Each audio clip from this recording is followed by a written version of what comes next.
Hello friends, welcome back to channel friends. AP episode 2025 అనగా AP EAMCET 2025కి సంబంధించిన అంటే ఈ పర్టికులర్ వీడియోలో మనం మాట్లాడుకునే అంశం ఏంటి అంటే, సో ఫ్రెండ్స్ ఒకటి అందరికీ చెప్పేది ఏంటి అంటే, ప్రతి ఒక్కరికి ఎవరికైతే 10,000 ర్యాంక్ బిలో వచ్చిందో వీళ్ళందరికీ ఫ్రీ సీట్ వస్తుంది అని చెప్పేసి మనందరికీ తెలుసు అనమాట. ఇందులోని కొన్ని కండిషన్స్ ఉంటాయి. ఆ యొక్క కండిషన్స్కి అనుగుణంగా ఉంటేనే వాళ్ళకి ఫ్రీ సీట్ వస్తుంది. That's okay. సో ఈ కండిషన్స్కి అనుగుణంగా లేని వాళ్ళకి, ఎవరైతే ఎస్సీ ఎస్టీ వాళ్ళు ఉంటారో వాళ్ళకి అయినా కానీ ఫ్రీ సీట్ వస్తుంది.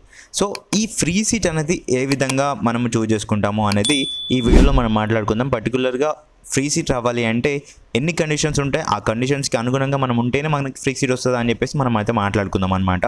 పర్టికులర్గా చూసుకున్నట్టయితే ఈ ఒక్క వీడియోతో మీకైతే క్లారిటీగా వస్తుంది, మీకు ఫ్రీ సీట్ వస్తుందా రాదా అని చెప్పేసి ఇప్పుడే మీరు తెలుసుకోవచ్చు. ఓకేనా friends? For that please subscribe. ఇంకెవరైతే చేసుకోలేదో సబ్స్క్రైబ్ అయితే చేసుకోండి మన ఛానల్కి, అండ్ బెల్ ఐకాన్ ఆప్షన్లో పెట్టుకోండి, అండ్ వీళ్ళైతే మీ ఫ్రెండ్స్కి అయితే షేర్ చేయండి, అండ్ లైక్ అయితే డెఫినెట్గా చేసేయండి ఫ్రెండ్స్. ఇప్పుడు ఈ పర్టికులర్ రూల్స్ కండిషన్స్ తెలుసుకోకపోతే, అంటే ఏవైతే ఇప్పుడు రూల్స్ అని మాట్లాడుకుంటున్నామో ఇవి కనుక మీరు పాటించకపోతే మీకు 10,000 ర్యాంక్ వచ్చినా కానీ you have to pay the fee అనమాట. ఎందుకు అనేది మనం నెక్స్ట్ మాట్లాడుకుందాం. సో ఈ పర్టికులర్ వీడియోలో మనం మాట్లాడుకునేది ఏంటి, ఫీజు మనకి ఎలా అంటే ఎలా అంటే మనకి ఫీజు రియంబర్స్మెంట్ ఎలా వస్తుంది ఏంటి, సో ఏ కండిషన్స్ ఉన్న వాళ్ళకి వస్తుంది అని చెప్పేసి మనమైతే మాట్లాడుకుందాం అనమాట. ఫ్రెండ్స్ దానికి గాను కొన్ని రూల్స్ అండ్ రెగ్యులేషన్స్ అయితే ఉంటాయి. సో లాస్ట్ ఇయర్ కనుక చూసుకున్నట్టయితే, సో లాస్ట్ 2 years బ్యాక్ చూసుకున్నట్టయితే, అంటే గవర్నమెంట్ మనకి వైసీపీ గవర్నమెంట్ ఉన్నప్పుడు చూసుకున్నట్టయితే కనుక జగనన్న విద్యా దీవెన అని చెప్పేసి మనకైతే ఇవ్వడం అయితే జరిగింది. మనకి ఈ యొక్క నేమ్తో మనకి కాలేజ్ ఫీజు అనేది ఫీజు రియంబర్స్మెంట్ అనేది మీ అకౌంట్లో పడడం అయితే జరిగిందనమాట. So Jagananna Vidya Deevena college fee కింద పడింది. సో అదే విధంగా మనకి హాస్టల్ ఫీజు కూడా వాళ్ళైతే వేయడం జరిగింది మన అకౌంట్లో, అదంతా మనకు తెలుసు. సో అదే మాదిరిగా ఈసారి ఏదైతే మనకి కొత్త గవర్నమెంట్ వచ్చిందో ఈ యొక్క గవర్నమెంట్ కూడా మనకి కొత్తగా మనకి చూసుకున్నట్టయితే తల్లికి వందనం అని చెప్పేసి మనకి కొత్తగా ఈ యొక్క స్కీమ్ అనేది ప్రారంభించడం అయితే జరిగింది ఈ యొక్క కొత్త గవర్నమెంట్ ఆర్డర్స్ ప్రకారం. So that's okay. మనకి చూసుకున్నట్టయితే లాస్ట్ గవర్నమెంట్ చూసుకున్నట్టయితే జగనన్న విద్యా దీవెన కింద మనకి college fees and Jagananna Vasathi Deevena కింద మనకి హాస్టల్ ఫీజు అయితే 2 వేశారు. సో ఆ రకంగా ఈ ఇయర్ మనకి కొత్తగా ఈ గవర్నమెంట్ ప్రారంభించినటువంటి తల్లికి వందనం స్కీమ్తో సో మనకి ఇంకా న్యూ అకాడమిక్ ఇయర్ వస్తుంది కాబట్టి వాళ్ళకి కూడా వేస్తామని చెప్పేసి గవర్నమెంట్ అయితే మనకి ప్రకటించడం అయితే జరిగింది. దానికి అనుగుణంగా కొన్ని ఎలిజిబిలిటీ క్రైటీరియాస్ అయితే ఉన్నాయన్నమాట. ఎవరు ఎలిజిబుల్ అవుతారు, మీకు కౌన్సిలింగ్ ద్వారా మీకు సీట్ వచ్చింది, ఈవెన్ దో మీకు ప్రైవేట్ కాలేజ్లో వచ్చింది, గవర్నమెంట్ కాలేజ్లో వచ్చింది, ఎక్కడైనా వచ్చింది, దానికి గాను ట్యూషన్ ఫీజు కొంచెం కట్టాల్సి ఉంటుంది మనం డెఫినెట్గా ప్రతి ఒక్క సీట్ వచ్చిన వాళ్ళందరికీ. ఆ యొక్క ఫీ అనేది మన జాబ్లోంచి కాకుండా గవర్నమెంటే కట్టేస్తుంది అనమాట. ప్రతి ఒక్కరు ఇవి తెలుసుకోండి, ఎందుకంటే ఒక్కసారి మీకు ఈ యొక్క ఫ్రీ సీట్ వచ్చే విధానం కనుక తెలిస్తే అనవసరమైన వాటికి డబ్బులు వేస్ట్ చేసుకోకూడదు. సో ఈజీగా మీరు ఇటువంటి కౌన్సిలింగ్ ద్వారా వెళ్ళి సీట్ అనేది సంపాదిస్తారు అని చెప్పేసి ఈ వీడియో అయితే చేస్తున్నాను ఫ్రెండ్స్. ఓకేనా? సో ఈ వీడియో ముఖ్య ఉద్దేశం అదనమాట. మీ ఫ్రెండ్స్కి వీళ్ళైతే షేర్ చేయండి. సో ఎవరు ఎలిజిబుల్ అని మనం మాట్లాడుకున్నట్టయితే కనుక ఫస్ట్ పర్టికులర్గా మనకు చూసుకున్నట్టయితే లోకల్ క్యాండిడేట్ అయి ఉండాలి, అంటే ఏపీకి చెందిన వాళ్ళు అయి ఉండాలి. ఇర్రెస్పెక్టివ్ ఆఫ్ మీరు ఏది చదివినా కానీ, ఇప్పుడు మీరు ఏది కౌన్సిలింగ్ ద్వారా వెళ్తున్నారు కదా, సో మీకు కౌన్సిలింగ్ ద్వారా వెళ్ళిన వాళ్ళు మాత్రమే అవుతారు సో ఎలిజిబుల్. అండ్ అదేవిధంగా మనకి 75% ఆఫ్ అటెండెన్స్ ఉండాలన్నమాట. మీరు ఫస్ట్ ఇయర్లో జాయిన్ అవుతారు కదా, ఫస్ట్ ఇయర్లో జాయిన్ అయినప్పటి నుంచి ఫస్ట్ ఇయర్ అకాడమిక్ లాస్ట్ వరకు, అంటే మీకు సెకండ్ సెమ్ అయిపోయినాక కొన్ని డేస్ ఉంటుంది, అప్పటి వరకు మీరు కనుక క్లియర్ కట్గా అటెండెన్స్ 75% వరకు మెయింటైన్ చేస్తే మీకు స్కాలర్షిప్ అనేది వస్తుందన్నమాట. ఇది కొంచెం కాలేజ్ వాళ్ళు చేంజ్ చేస్తారు. సో దాన్ని బట్టేసి మీరు ఎప్పుడు ఒకసారి వెళ్తా అని చెప్పేసి మాత్రం అనుకోకండి, ఓకేనా? ఇబ్బంది అవుతుంది మళ్ళీ కాబట్టి. సో అలా అవుతుంది. 75% ఆఫ్ అటెండెన్స్ మెయింటైన్ చేయండి, ప్రతి ఒక్కరికి చెప్తున్నాను. అండ్ అదేవిధంగా మీరు మేనేజ్మెంట్ కోటాలో సీట్ తీసుకుంటే మాత్రం మీకు స్కాలర్షిప్ అనేది రాదు. ఇది అందరూ తెలుసుకోవాల్సిన అంశం అనమాట. సో ఇది మేనేజ్మెంట్ కోటాలో కాకుండా మీరు కౌన్సిలింగ్ త్రూ, మన ఈ ఎపిసోడ్ కౌన్సిలింగ్ త్రూ మీరు విఐటి ఏపీ ఉంది కదా మనకి, సో దాంట్లో అయినా ఎస్ఆర్ఎం యూనివర్సిటీలో అయినా మీరు సీట్ కావాలి అనుకుంటే మనకి ఈ యొక్క కౌన్సిలింగ్ త్రూ మీరు వెళ్తే మీకు డెఫినెట్గా ఈ యొక్క కాలేజ్లో చదివినటువంటి ఫీజు ఏదైతే ఉందో, సో ఈ కాలేజ్లో చదివేటువంటి ఫీజు ఏదైతే ఉందో అది గవర్నమెంటే మనకి పే చేస్తుంది. బట్ వేరేస్ మీరు కౌన్సిలింగ్ ద్వారానే వెళ్ళాలి. లేదు అని చెప్పేసి వెళ్తే కనుక, మేనేజ్మెంట్ కోటా ద్వారా వెళ్తే కనుక మీకు స్కాలర్షిప్ అనేది రాదు. అదేవిధంగా ఇన్కమ్ ఎలిజిబిలిటీ విషయానికి వచ్చి చూసుకున్నట్టయితే కనుక ప్రతి ఒక్కరికి టోటల్ ఫ్యామిలీ ఇన్కమ్ వచ్చేసి 2.5 lakhs బిలో అయితే ఉండాలన్నమాట. సో ఇంతకంటే ఎక్కువ ఉంటే మాత్రం డెఫినెట్గా వాళ్ళ యొక్క అమౌంట్ అయితే అంటే గవర్నమెంట్ అయితే కట్టదు, వాళ్ళే భరించాల్సి ఉంటుంది. ఓకేనా.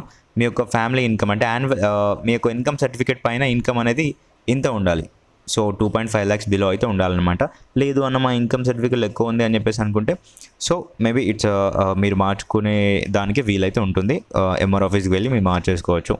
అండ్ సెకండ్ పాయింట్ వచ్చేసి మీకు వచ్చేసి ల్యాండ్ అనేది, ఇంకా అదేవిధంగా మీకు ల్యాండ్ విషయానికి వస్తే కనుక మీకు వచ్చేసి 10 acres వెట్ ల్యాండ్, 10 acres కంటే ఎక్కువ ఉండకూడదు వెట్ ల్యాండ్. అదే డ్రై ల్యాండ్ వచ్చేసి 25 acres కంటే ఎక్కువగా ఉండకూడదు అనమాట. డ్రై ల్యాండ్ మీ ఫ్యామిలీలో ఇంత కనుక ఎక్కువగా ఉంటే, సో వెట్ ల్యాండ్ వచ్చేసి 10 acres కంటే ఎక్కువ ఉందనుకోండి, సో మీకు ఫీజు రియంబర్స్మెంట్ రాదు. అంటే ఇప్పుడు వేసేటటువంటి తల్లికి వందనం ఏదైతే స్కీమ్ ద్వారా మీకు డబ్బులు జమ చేస్తున్నారో, మీ కాలేజ్ ఫీజు కడతారో, సో అది రాదనమాట. ఇది మీరు తెలుసుకోవాల్సిన అంశం. అండ్ అదేవిధంగా ఇక్కడ థర్డ్ పాయింట్ చూసుకున్నట్టయితే no member of the family should be a government employee or pensioners అని చెప్పేసి ఇచ్చారు.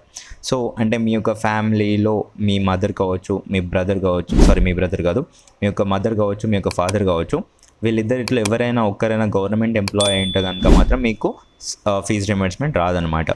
సో అదేవిధంగా కొందరు ఏమనుకుంటారంటే మా పేరెంట్స్ వచ్చేసి శానిటరీ వర్క్ చేస్తూ ఉంటారు, వాళ్ళకి శాలరీ వస్తుంది. సో మరి మా పరిస్థితి ఎలా, మున్సిపల్ ఆఫీస్లో ఇట్లా వర్క్ చేస్తూ ఉంటారు, మరి మా పరిస్థితి ఎలా అని చెప్పేసి అనుకుంటే కనుక సో అది గవర్నమెంట్ దాని కిందికి రాదు. All sanitary workers irrespective of the salary recruitment are eligible అని చెప్పేసి ఇచ్చారు. అంటే శానిటరీ వర్కర్స్ వాళ్ళ పిల్లలు, సో వాళ్ళకి స్కాలర్షిప్ అనేది వస్తుందన్నమాట. ఇక్కడ అదేవిధంగా ఇక్కడ ఫోర్త్ పాయింట్ చూసుకున్నట్టయితే కనుక no member of the family should own a 4, అంటే మీకు వచ్చేసి మీ దగ్గర మీకు కార్ కావచ్చు అట్లాంటి హెవీ వెహికల్స్ కనుక ఉంటే మాత్రం యు ఆర్ నాట్ ఎలిజిబుల్ అనమాట. సో 4-wheeler అంటే కార్ వస్తుంది. సో అదే మీకు ఆటో ఉంది అని చెప్పేసి అనుకుంటే ఓకే పర్లేదు, ఆటో ఉన్న ట్రాక్టర్ ఉన్నా కానీ యు ఆర్ ఎలిజిబుల్. బట్ వేరే కార్ ఉండకూడదు, కార్ ఉంటే మాత్రం ఎలిజిబుల్ అవ్వరు అనమాట. అదేవిధంగా నెక్స్ట్ పాయింట్ వచ్చి చూసుకున్నట్లయితే a family who owns no property or less than 1500 square feet అంటే ఇది ఏంటంటే కమర్షియల్ ల్యాండ్ ఏదైతే అర్బన్ ఏరియాలో, సో సిటీ ప్రాంతంలో మీకు అర్బన్ ఏరియాలో 1500 square feet కంటే ఎక్కువ ల్యాండ్ ఉందనుకోండి, then you are not eligible. ఇంతకంటే తక్కువ ఉంటే మాత్రం యు ఆర్ ఎలిజిబుల్ అనమాట. అదేవిధంగా నెక్స్ట్ పాయింట్ చూసుకున్నట్లయితే no member of the family should be an income tax payee.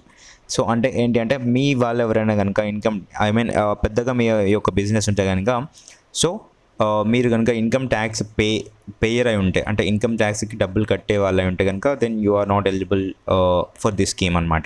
ఓకేనా.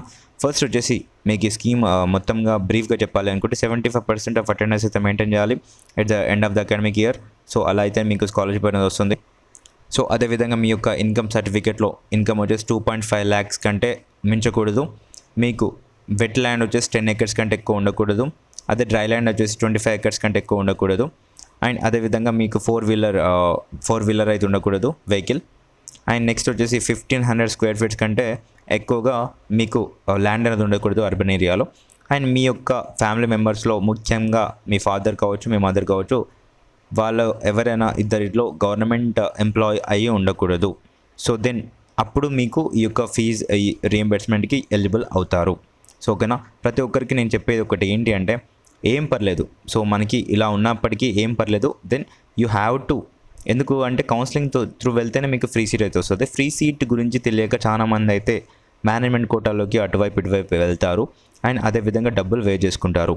కౌన్సిలింగ్ త్రూ వెళ్ళినా కానీ ఈ యొక్క ఇన్కమ్ సర్టిఫికేట్లో 2.5 lakhs కంటే ఎక్కువ ఉందనుకోండి, దెన్ మీకు ఫీజు రియంబర్స్మెంట్ రాదు, అంటే స్కాలర్షిప్ రాదు. దెన్ అప్పుడు మీకు ఫ్రీ సీట్ వచ్చినా కానీ వేస్టే అనమాట. అదేవిధంగా ఇటువంటి విషయాలు కనుక మీరు తెలుసుకొని ఉంటే ముందు జాగ్రత్తగా మీకు హెల్ప్ అవుతుందని చెప్పేసి నేను ఈ వీడియో అయితే చేశాను ఫ్రెండ్స్. ఓకేనా. ఈ వీడియోని మీ ఫ్రెండ్స్కి అయితే షేర్ అయితే చేయండి, డెఫినెట్గా హెల్ప్ అయిందని చెప్పేసి నేనైతే అనుకుంటున్నాను. మీకు కూడా అనిపిస్తే ప్లీజ్ ఒక లైక్ అయితే చేసేసి for more updates please subscribe to our channel. ఓకేనా friends. So thank you for watching.